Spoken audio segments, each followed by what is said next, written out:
はい、皆さんこんにちは、哲也です。本シリーズでは世界中から日本に来て働いている私の外国人の友人に日本での仕事体験のインタビューをしていきます。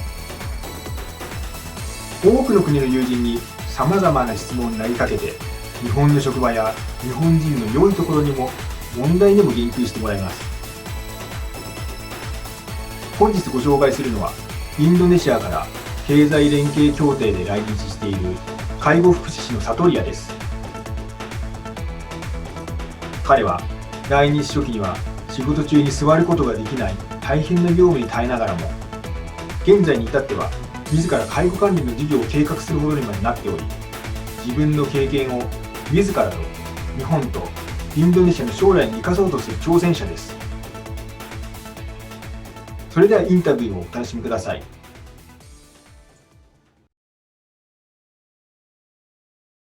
一番最初にさせてもらいたい質問なんだけれど、サトリは日本に来る前に仕事をした経験があるかどうかっていうことで。仕事の経験は、なかったんですけれども、なるほど。インドネシアで、他の国でも、仕事の経験もありませんでした。で、インドネシアでですね、遡るとすると、2012年で、看護大学から卒業して、インドネシアの国家試を取って、そこからですね、どうしようかっていう話、迷った時期がありまして、でちょっと先輩からですね、誘いもあって、でインドネシアでの休職するのか、でその先輩が日本で働けますよっていう、情報がもらってて、挑戦してみようかっていう話ですね。はい、それは最初でしたね。挑戦したかった。インドネシアじゃなくて。そうですね。インドネシアでも挑戦したいと思っていましたけれども、高校生の時ですね、ちょっと日本語と触れ合い機会があって、元の高校生が言語の、勉強ですね。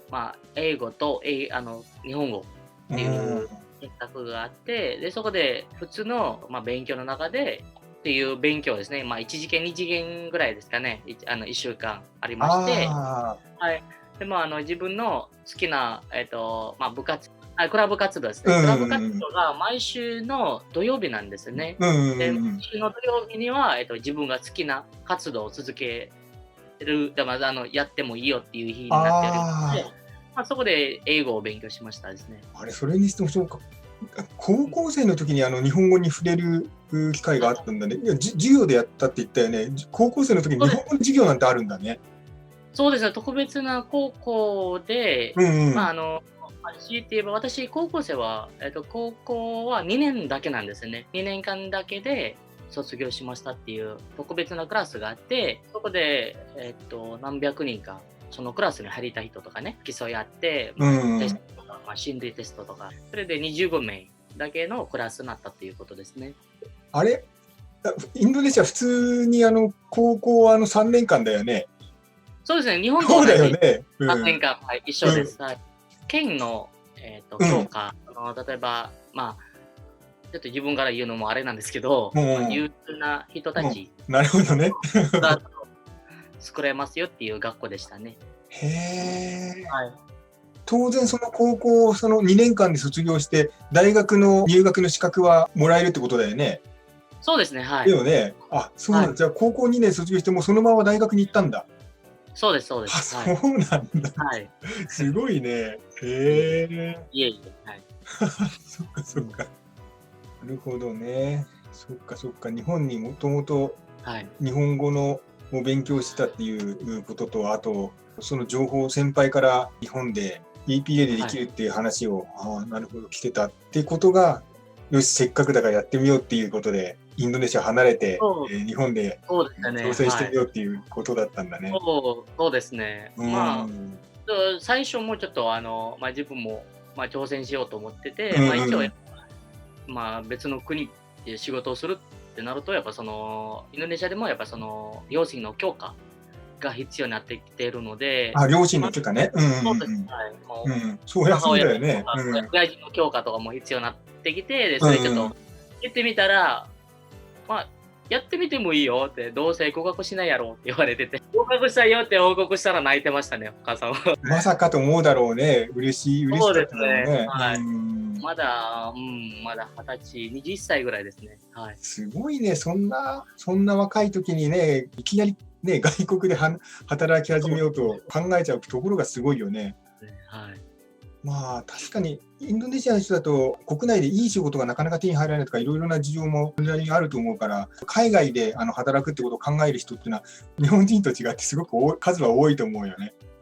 そうですね、確かにそうですね。やっぱり今でもね、インドネシアの、インドネシア人口ですね、日本の2倍になってまして、その割にですね、仕事が足りてないところあるかと思いますので、実はもう介護、じゃなくて、看護の仕事はもういっぱいありまして、やっぱりそれなりの給料であったりとか、日本、海外で仕事をしていくと比べると、やっぱり海外で仕事をした方が、強いて言えばよう儲かるって言いますかね。なるほどね。確かに給料の話もあるよね。インドネシアで多分看護師になったらどれぐらいなんだろう、1ヶ月、初任給で5万円とか6万円ぐらいかね、日本円で。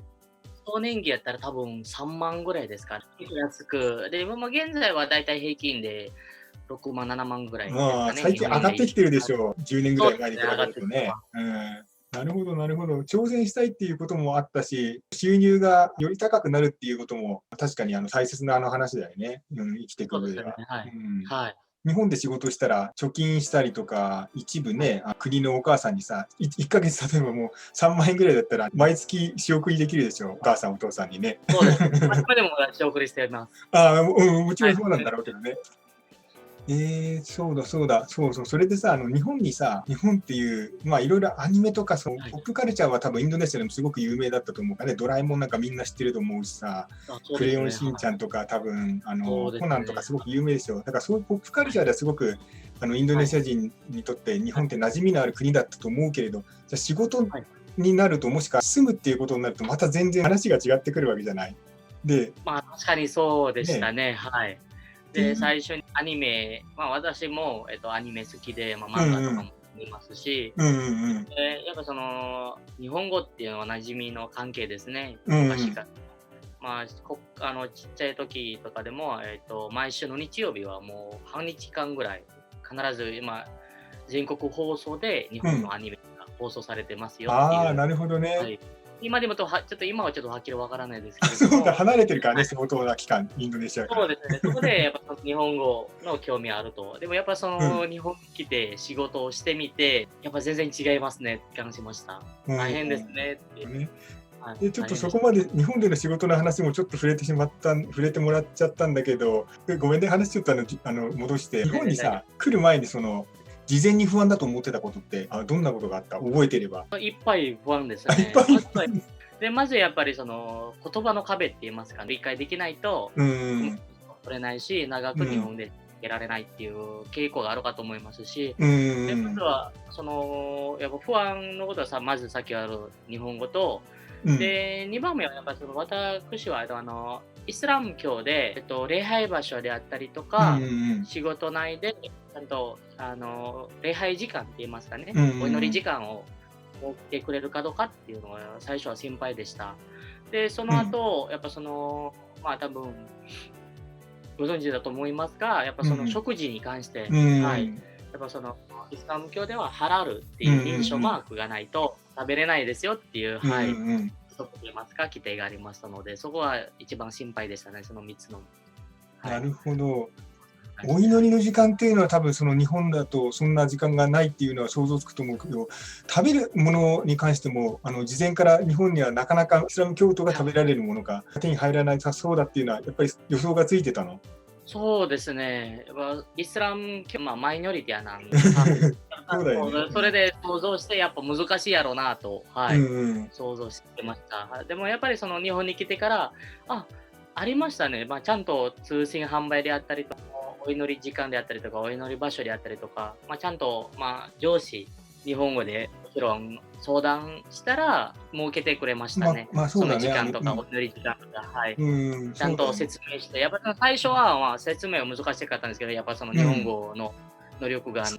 もしかしてサトリアが最初に働いた場所っていうのは、悟りが初めてのイスラム教徒だった？ではありません。なるほど。はい。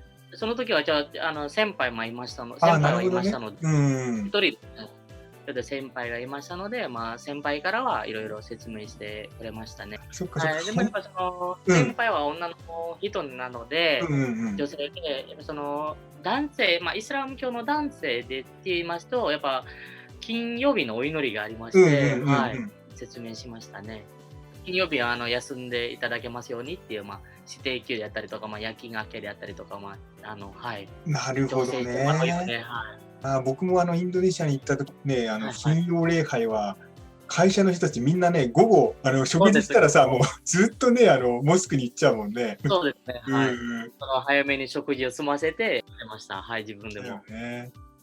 2時間か3時間ぐらいかけて、オフィスに戻るか、もしくはもうそのまま帰っちゃう人もいるでしょ、多分ね。インドネシアだとね。それは多分、シフトによるかもしれないし、その会社によって違うかと思いますので、大体は1時間ぐらいかかりますね。そうだよね。最低でも。そうだよね。ちなみにそれだけの1時間とかも取ってもらえたの？それとも、やっぱり日本で働いてるから15分ぐらいに縮めてお祈りをしてた感じ？最初から説明しますと、お祈りは礼拝1日は5回ありまして、そうだ。第1、第2、第3、5回、第5までですね。で、15分で取れます。例えば第1ですね、日の出の時には、やっぱまだ勤務してないので、休みの日で、家で。で、第2が午後ですね。第2の午後は12時からスタートして、で、そこがちょうど休憩時間帯に、ちょうど1時から2時の休憩時間帯とかね、1時間の間にやりましたね。で、なるほど。第3のお祈り時間だけが、勤務内なので、その代わりにですね、ちょっとやらせてもらって、その代わりに退勤の時間帯、ちょっと10分伸ばすっていう。という仕組みで今やってますね。で、金曜日の礼拝はやっぱり休みじゃないと難しいので、そこで休みしてもらえるか、今の仕事で夜勤明けでしてもらおうのかっていう感じですね。今調整させてもらってます。でも理解を得られてよかったね。でも本当にそうですね、本当によかったですね。もうなかなか理解してくださらない法人とか結構いるだろうね。わからないもんね。いろいろと今まで結構仕事に触れる話を聞かせてもらったんだけど、実際に具体的にさ、日本でやってる仕事ってどっちなんだったっけ？EP 看護と介護両方あるけど、どっちなんだっけ？私 EP の介護の方ですね。介護の方だね。2014年で来日して、3年間の実務経験が必要っていう国家試験受験すればですね、必要できてて、で、2014年から2018年ですね、介護の候補者として、仕事をしながら勉強するっていう形で、3年間やりまして、2018年ですね、第30回かな、あの時は。第29回からちょっとはっきり覚えてなかったんですけど、国家試験に合格しました。今は介護福祉士として仕事をしています。なるほどね。その時に資格を取ってからはね。そうですね。インドネシアでは看護の学校だったんだよね。看護の大学を卒業したんだよね。そうですね。インドネシアでは看護の大学を卒業しまして、ルールがありまして、日本で介護に専攻するのか、看護に専攻するのかのルールがありまして、その看護の方に専攻するのであれば、実務経験が2年間必要になってきてまして、私がもう新卒で、もしかしてこのチャンスはないかもしれないねって思った時に、そのまま行っちゃうかって、やってみようか、とりあえず。で、介護士として、介護福祉士候補者として来日しました。なるほど。介護の方は特に事前のなんか条件とかっていうのはないってことなんだね。僕もよく知らないんだけど。その時はやっぱ看護大学卒業できない。そうですね。なるほど、なるほど。その最低条件ですね。なるほど、なるほど。そっか。その最低条件をクリアはできてたから最後の方で応募できたわけだね。そうですね、はい。そっか、そうだよね。あと2年間インドネシアで実務経験を積んでから、またじゃああと2年後に看護で挑戦しようってなって、そういう気持ちになるかどうかも分かんないし、そうですよね。はい、2年後にどうなるかちょっと分からないし、その時に今の仕事の方がいいやって思ってるかもしれないですね。あとそうだね、挑戦できる時に挑戦しといた方がいいよね。で、それでうまくいかなかったとしても、多分ね、すごい悔しい思いはするかもしれないけど、失うものが多分そんなにないと思うよね。そうですね、はい。とりあえずやってみようと。そうだよね。それで、合格したら決めればいい話だからね。若きの魂かな。でもそうだよね。その時に決めたからこそ、今もまだね、日本でずっと仕事をし続けてるわけだもんね。そんなに日本語も上手になっちゃって。日本人みたいにね。2014年から今、7年ですかね。そうそう。それで、実際に、今までその7年間仕事してきて、日本に来たばかりの頃大変だったこと、仕事で大変だったこと、慣れてきたこともたくさんあるだろうけどね、最近でもまだ大変なこと、いくつかちょっと、サトリアのその体験をぜひちょっと教えてもらいたいんだけど、まずは日本に来たばっかりの時に仕事で大変だったこと、どんなことが大変だったのか、ちょっと、特に初期の時の話をちょっと教えてもらえたら。はい、わかりました。で、初期の時ですね、やっぱり私たちは介護福祉広報者っていう立場で、多分ご存知だと思うんですけれども、例えば研修生とかですね、機械で携わっているので、私たちは人間と携わっている仕事なので、日本語の研修6ヶ月間ですね、日本で受けてから職場にみんなバラバラになりましたけれども、でそこで6ヶ月間日本語を、基礎をですね勉強して、で職場に行って最初に大変だったのは方言でしたね。はい。今まで日本語の標準語を勉強してきたのになるほど。職場に行って皆さん方言で喋ってくださってて、なんて言ったんだろう、これ何語って言って、今まで日本語を勉強したのに全然足してないなっていう、そこが大変でしたね。一番最初の職場が徳島。徳島です。はい、徳島で、阿波弁で。はい。そんなに違うんだ。そうですね。そこで、最初に、それですね、まずはその方言。で、次はですね、仕事の内容ですね。自分は、無経験で、インドネシアでも経験したことがないので、仕事ってどんな仕事なのかとか、インドネシアでは研修とかやってましたけれども、なんとなくの流れとか分かってますね。で、やっぱその日本の、仕事の体制ですかね。ちゃんと仕事をするのであれば、ダラダラしないとか、言い方が悪いですけれども、ちゃんと仕事をして、例えば座りながらとかね、特に私たちはもう体を使う仕事で、なかなか座ってとかなかなか座らなかったんですね。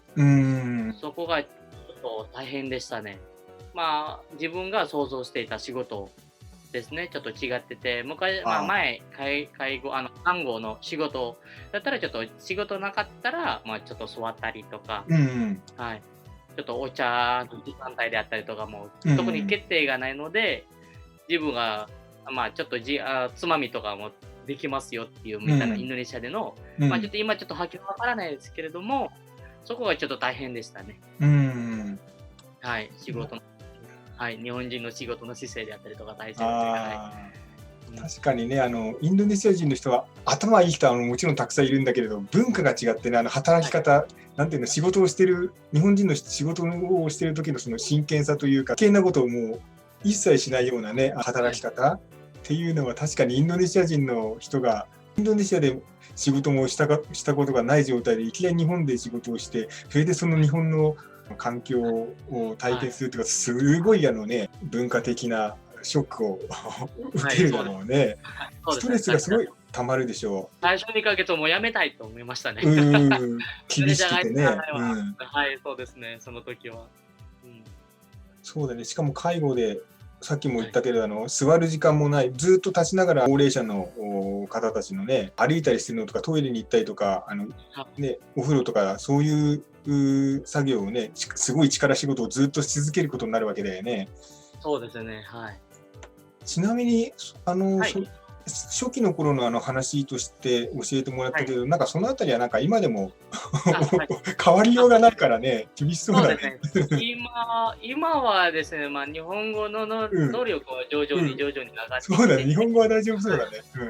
コミュニケーションの能力が多分問題ないかと思うんですけれども、で今はですね、大体やっぱそれなりの、日本語能力が上手になったら、責任を持たせるようになりましたね。例えば担当になったりとか、利用者さんの担当者になったりとか、家族の対応であったりとか、今私はケアプランの担当であったりとか、それも全て日本語で作成してないといけないし、やっぱり今でもまだ、難しいなっていうことはやっぱ、書く言葉と話す言葉、そこがやっぱちょっと難しいですね。そうか。初期の頃はどちらかというと多分体を動かして仕事を覚えてた感じだろうけど、最近はその責任が大きくなった分、より難しい仕事と作業が増えて、その分新しい作業、新しい仕事が難しいことっていうことだね。そうです。新しいことに挑戦すれば、それは新しい難しいことが出てくるのは当然だからね。そうですね、はい。そこで自分の能力をね、底上げするためって言いますかね。なるほどね。そうか。今のところ日本でなんていうのかな、すごく自分にとって勉強になってると思うこととか、例えばインドネシアに戻った時とかに、日本を経験したことのないインドネシア人の人たちにも教えてあげたいよ。日本のね、仕事に関係することで勉強になったこと、何かちょっと何かあれば教えてもらえるはい、わかりました。ですね、やっぱりEPA っていうのは、国同士の、協力経済協定ですね。ということで、やっぱ将来的に日本でも活用できたらなっていう多分目的やったと思うんですけれども、そこでですね、やっぱインドネシアでは平均寿命って言いますか、まだ日本と比べるとまだ低いわけで、将来性で言いますと、例えば10年、20年後にとかも、多分もしかして日本と同じようにみんな長生きするだろうと想定するかと思いますので、そこでですね、日本で、介護の技術を学んで、日本で、インドネシアでですね、いろんな情報をそれで提供とか、皆さんに、今後多分介護、今やったら多分インドネシアでは介護の専門学とはないと思いますので、なるほどね。と思いますので、そこで新しい学科としてですかね、将来性にはあると思いますので、そこで自分がここで勉強して、経験も進んで、インドネシアで、例えば大学の教授としてとかね、にも、介護の技術と知識をシェアできたらいいなと思いまして、それを加えて、やっぱ日本の働き方ですかね、真面目さを含めて、すごいと思いますので、そこも皆さんにね、特にインドネシア人が真似できたらいいなと思いますね。なるほどね。そっか。大きく分けて2つだね。いわゆる今の日本の高齢化社会っていうのは、インドネシアの未来の姿だからね。そうですね、はい。そうだよね。まだまだ多分、サトリアやった時、10年で起こるかどうかわかんない。でも、20年先、30年先にはね、インドネシアもね、高齢化社会になってる、可能性は十分にあるからね。どんどん国が豊かになればね。国が豊かになって、人が長生きするようになって、医療も、もっと充実するようになったらね。はい、そうです。なるほどね。あとはその日本人のその仕事に対する姿勢とか、そのあたりだよね。そうですよね。はい。多分ご存知だと思いますが、やっぱそのインドネシア人の、文化といいますか、やっぱ時間に対してのルーズで言いますかね。はい。そのルーズが結構まだまだあるかと思いますので、そこはやっぱりその直せれるところがあったら直せるべきところとかも含めてですね、直した方がいいかなと思いますね。みんなにケアできたらいいなと思います。確かにね、同じことをね、やるにしてもね、2時間かけてやっても、1時間かけてやっても、同じ結果になるんだったら、1時間でね、できた方がいいからね。そうですね、はい。そのゆったりしたところは、インドネシア人の人たちのいいところでもあるとは思うけどね、あんまりさ、ストレスフルになりすぎないでさ。そうですね、はい。ちなみに今は日本でその日本の仕事の経験で勉強になったこととかいいと思うこと、日本人のその仕事の仕方とかに関していいと思うことについて教えてもらったけれど、逆にさ日本の仕事環境でこんな風に変わってくれたらいいなとか、こうなってほしいとか、こうしてほしいっていうようななんかことってある？ありますね。はい。どんなものがある？ちょっともしかして言い方が悪くなってしまう可能性もある。いやいや、お互い様だよ、それは。とりあえず最初は謝ります。で、まずはですね、日本語っていうところがあるかと思うんですけれども、ほとんどの日本人が、遠回りの言い方です。多分、傷つけないようにとかあるかと思うんですけれども、やっぱ私たちの日本語の能力っていう、壁がで、そこでこうやってニュアンスであったりとか、イントネーションであったりとか、ちょっとそこが理解するのが難しくて、はっきり言ってもらった方が逆にこっちが嬉しいですね。遠回りの言い方するより、確かにそこ自分のためでもあるかと思いますし、例えば自分が考えて行動するとか、そこで、周りを空気を読むであったりとか、そういうところが、やっぱ我々ちょっと難しいかなと。インドネシアでやったら何かあったら直接言う。言い方が悪くなるかもしれないですけど、でもやっぱその人のためでもありますので、注意するとか、そういうのがあるかと思いますので、それ一つと、2番目がです、生活に関わってきてるかと思うんですけれど、差別って言いますか、外国人に対しての、多分いいところはあるかと思いますけれども、悪いところもあるかと思いますので、やっぱ外国人に対しての差別であったりとか、おかしい日本語はあんまり分からなかったので、差別されたとかもう全然実感がなかったんですよね。でもやっぱその日本語で今勉強してきて、分かってきて、外国人に対しての差別結構あるところはありますし、ないところもありますね。そこはちょっとやっぱ同僚としてですね、同じ環境で仕事をしていて、そこでちょっと平等で接していただければありがたいですね。日本人とインドネシア人ではなくて、やっぱ人間としての見方ですかね。機械ではないので心ともあるし、そこちょっとやっぱ皆さんにも、でもひどいところは多分友達から聞いてますし、でも今のところ、自分のところも全然問題ないですね。見てくれてます。最後ですね、いじめですかね。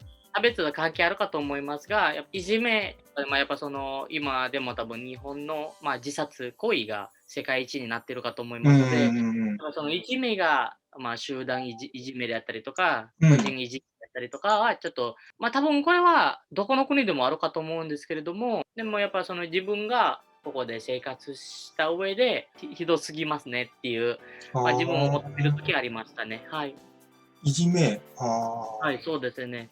多分学校であったりとかもそういう習慣っていうちょっと言い方悪いですけれども、やっぱ自然的な流れで生んでしまったって言いますかね。そういうどうしてもあるかと思いますので、そこで日本の政府に対しての訴えてますかね。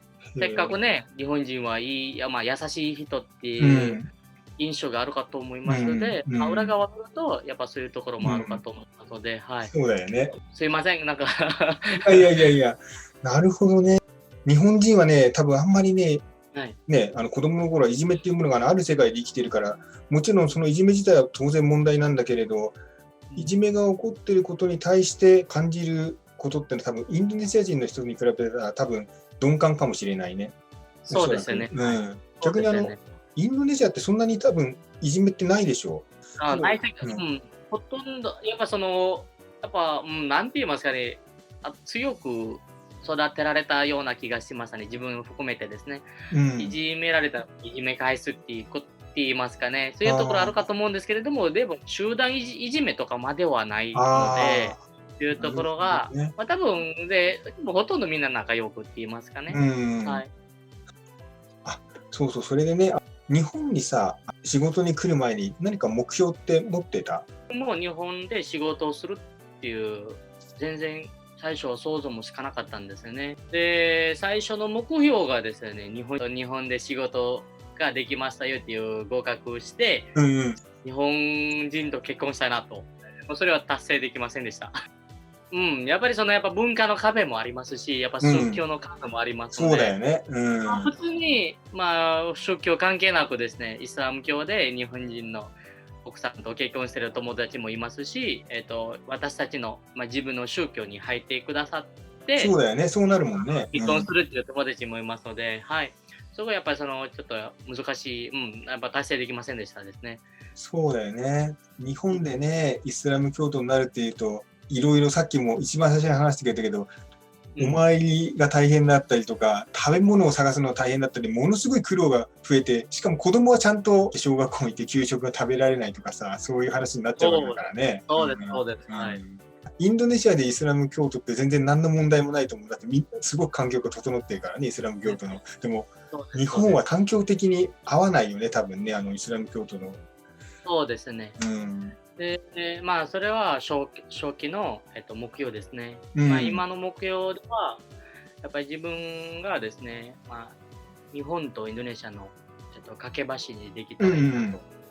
はい。まずは今の目標では永住権習得したいと思ってて。なるほど。はい。で、永住習得したら、もしかしたらちょっとはっきりわからないですけど、今仕事を辞めてるかもしれないし、それと新しい例えば企業とかができたと思いますね。日本で。なるほどね。はい。今実はですね、インドネシアでは日本語学校を設立しました。日本語を勉強した時の恩師と一緒に日本語の研修センターみたいな感じで、今いっぱいですね、実はインドネシアの中でも。でもそれがですね、まだ介護の分野では数少ないので、そこで挑戦してで日本語教育をやってて、日本国内で送り込むっていう、支援をしていますね、今。そういうことになると、多分いきなりね、クオリティの高い人がインドネシアからさ、入ってきて、多分他の国もやるかもしれないけどね、ベトナムとかフィリピンとかもEPA があるから、でも、そうだよね、確かにそういうビジネスが盛んになって、もっと大きくなって、そこで、勉強した人が増えれば、日本に来る前から相当なレベルになって入ってくるだろうからね。そうですよね。はい。そうなったら多分インドネシアがますます人気になると思うよ。もっとインドネシアから看護師と介護士を募集した方がいいっていうような。そうですよね。はい。やっぱ今ね、第2の段階のね、2025年75歳人々が、それで介護不足で、新しい、菅田総理も新しい法律ですね、特定技能ですね。そしてそこで今目当てにして、その法律を使って、どんどんインドネシア人を送り込みたいなと思ってます。ちなみに、サトリアと一緒に日本にさ、到着した介護士の、なろうとした、候補者ね。として来た人って何人ぐらいいたの？2014年の時では186人のうち、186人のうち40数名が看護師候補者ですね。その残りの140人ぐらいです。30、40ぐらいが。40人ぐらいは介護士候補者。なるほどね。で、ちなみに2019年、20年ぐらいではどれぐらいになってるの？そうですね。毎年ですね、全然、どんどん増えてきてるので、で今でも毎年300人以内ですね。ほとんど200以上、250人以上でインドネシアから来てはるので、で、そうしますと、単純な計算しますと多分、3000人とか4000人ぐらいおるんでしょうかね。今、13期生になってますので、合計でってことね。合計で言いますと、はい。